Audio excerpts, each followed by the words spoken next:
Hobbies are often seen as something we do on the side.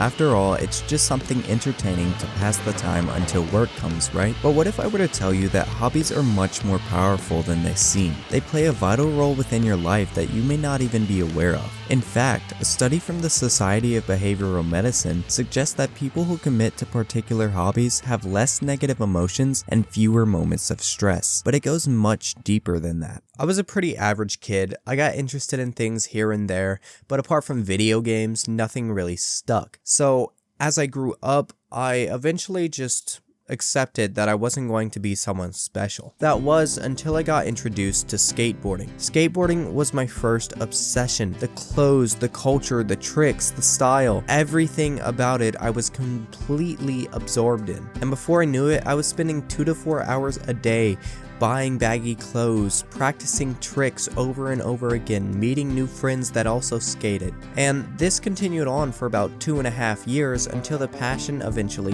fizzled out and I found a new obsession. But this hobby and the ones after taught me so many things that I will keep with me for the rest of my life. Also, I'm sick, so sorry.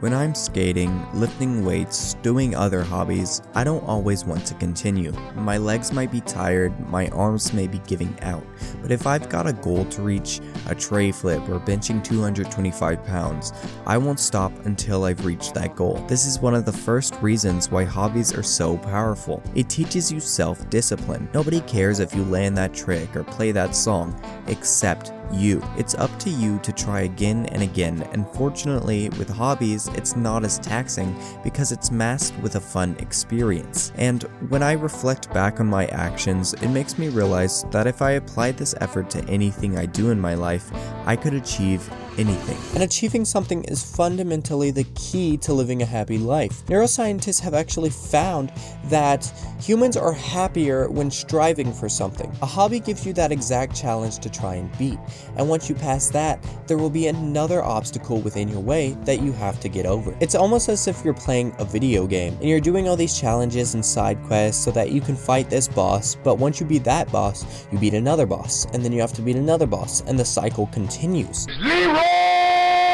Dragons!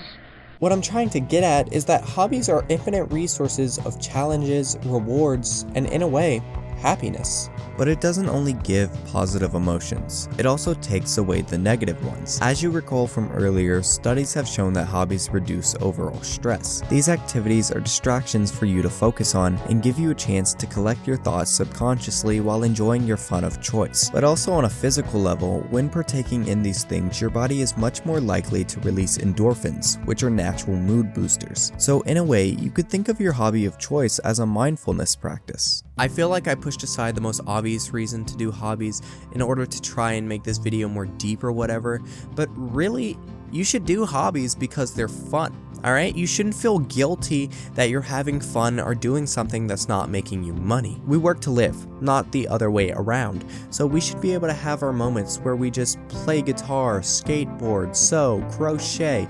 Hell, even something like video games can have its own benefits as well. And I just wanted to add this portion in here to remind you that you don't always need a logical or profound reason to do something you enjoy. We're all growing up, we're all losing free time, so you might as well enjoy it while you have it.